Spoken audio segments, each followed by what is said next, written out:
Oh, my name's Mary Kern, and I'm the president of the Shamanic Astrology Mystery School Executive Board. I'm here today with Daniel Giamario. We're going to talk about his most recent book called Origins. And I'd like first to introduce Daniel Giamario, the founder of the Shamanic Astrology Paradigm and the school. Hey, Mary, thank you. Great to have an opportunity to discuss this book with you. I think that people would like to know a little bit more about it, you know, how it differs from their first book and what they can gain from it. Daniel, I'd like you to talk about your original intent when you wrote this book, when you wrote it, where you wrote it, and again, why you wrote it. Can you tell us a little bit about that? And just so everybody knows what we're talking about, this is the book that we are going to be giving information to you on. Go ahead. Sure. A combination of things. I had been working on developing a card deck for many years.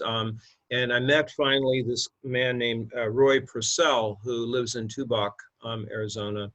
And he was able to really grasp the importance of this system and this approach. And he actually helped me develop this card deck. It's all his artwork. And actually about half of the cards in the card deck are in this book. So my original idea was to have a book that included some of the deep philosophical background of the paradigm, particularly the kinds of things that I've developed since the early 90s, but to also have it be an introduction to the card deck.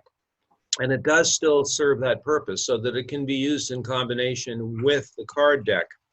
But I had an opportunity to write the book, the good portion of the philosophical, not the card deck part, but the background part of the book, the origins of the paradigm part of the book, when I was happened to be in Ireland.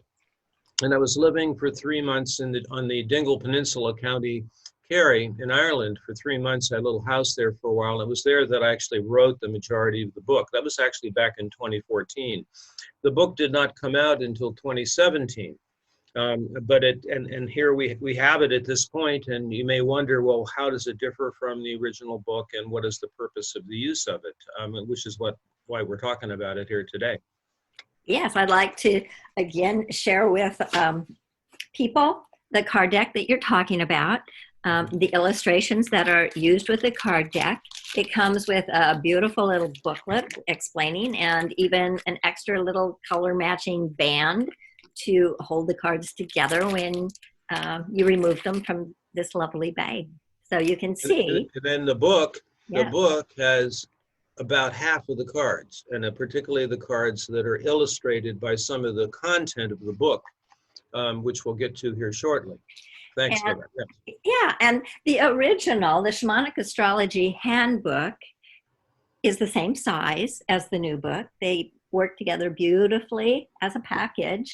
And so tell us the difference between these two publications. Well, yeah, for one thing, the material in the handbook actually goes back to the 1990s, actually. I mean, but with maybe 98% of it, it still holds up. I mean, it's still the paradigm. It's a phenomenal handbook for being able to understand how the chart operates, the purpose of the chart, the background material on the chart.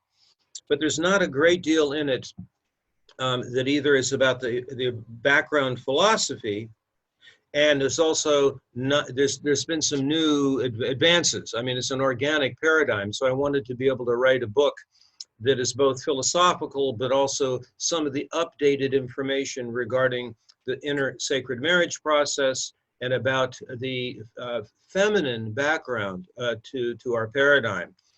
So that's in the book. Also, some of the stuff in the book has to do with why it is that in shamanic astrology, we don't see the moon as feminine and the sun as masculine, but it's a much richer and deeper thing than that.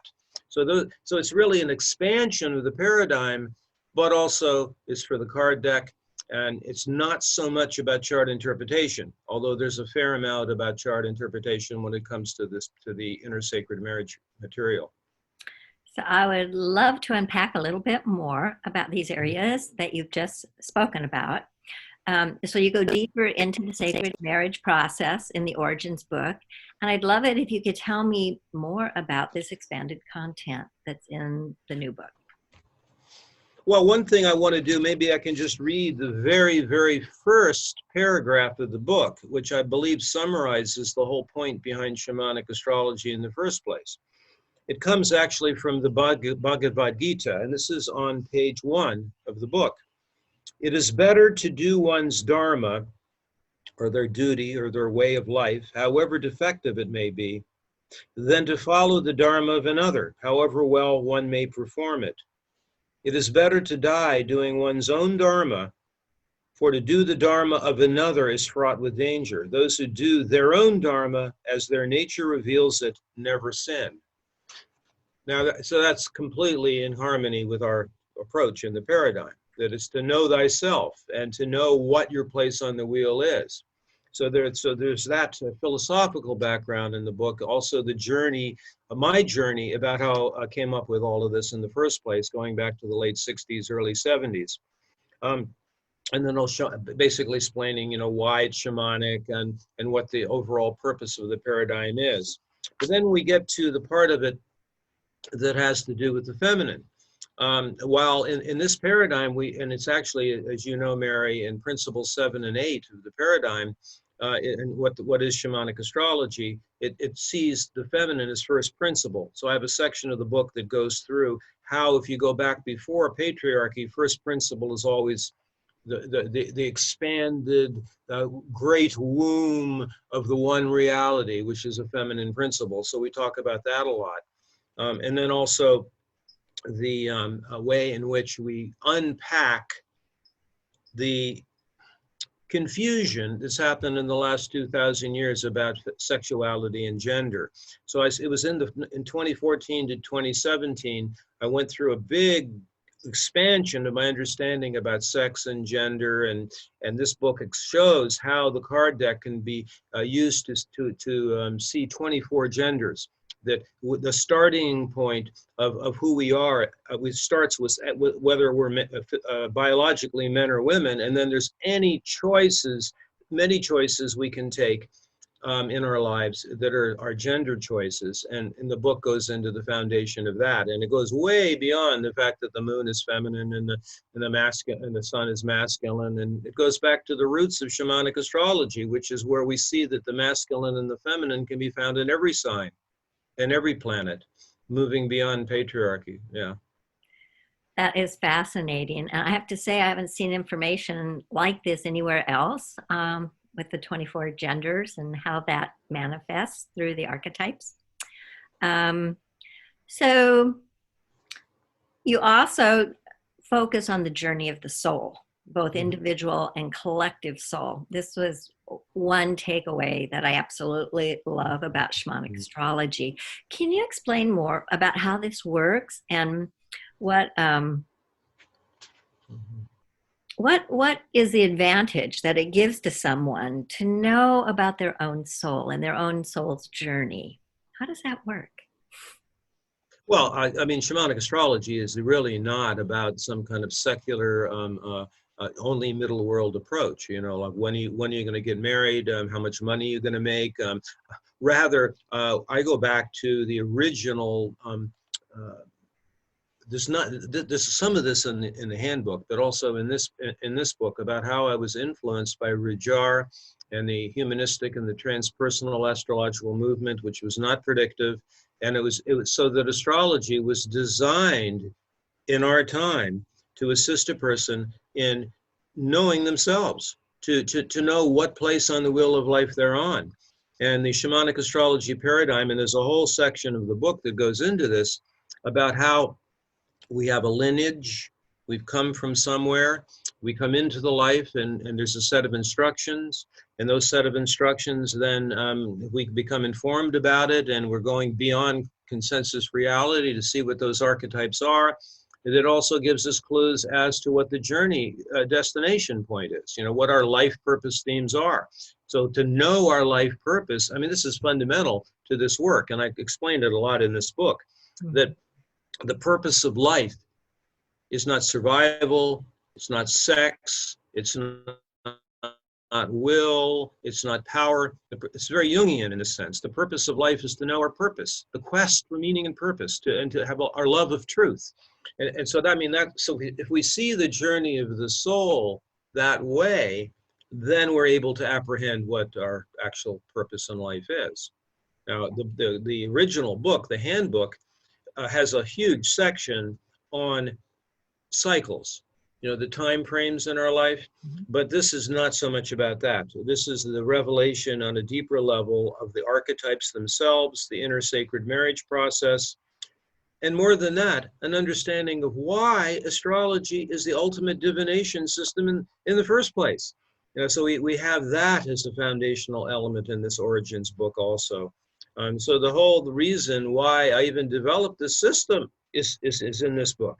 So, I mean, I certainly recommend it. I think you'll enjoy reading it. Plus, Roy's illustrations are just beautiful. What an incredible artist he is. And you can just love the book just for the illustrations, actually. And he illustrates some of these points I'm making with some of his other kinds of drawings. Truly, Yes. truly, really, really beautiful. And I will say, since I've studied and worked with you since 2009, that I wouldn't be who I am today if I hadn't been exposed to this material. My archetypes are mostly archetypes that you have explained were out of favor in a patriarchal time. Right. Yes, yes. And having been raised in a military Catholic Midwest town family, I have to say that I don't think I could have ever ventured into what my life purpose is without having some of this stuff explained to me. It was just a little bit out of a reach for me. So I recommend it to anybody else that's struggling in any way to find out who they really are, know themselves, and really try to gear up to their life purpose. So what else, anything else you'd like to tell our viewers? Well, I just wanted to say that the cover, and there's actually photos in the Oh. book, but the cover is the place where I first received the transmission. This is Grandfather Rock in a stylistic, artistic creation from Roy Purcell, of the place where I first received the vision for what shamanic astrology was to become. And that's at Joshua Tree, California? It's in Joshua Tree. That came in 1981, 82, and that all came through. There's a lot about the sacred feminine in the book I also want to mention, and including the fact that there's a more expanded understanding of what the triple goddess is. Rather than Maiden Mother Crone, there's an earlier understanding of it, which is one of the three is life and abundance. One of the three is death and war. And one of them is mysticism and prophecy. So there's any number of ways you can look at the feminine principle in this tripart way, other than just Maiden Mother Crone. So a lot of that stuff. There's a lot of sacred feminine material in this book. So hopefully we've given a really good overview of what is in this book. I will just say in conclusion, Daniel, that this book is worth reading more than once. You read it once, pick it up later, read it again. You'll continue to learn and get information from this. So thank you so much for joining and giving information about this. Well, my pleasure being able to share about it, and I just like to get this info out there. So hopefully this will help.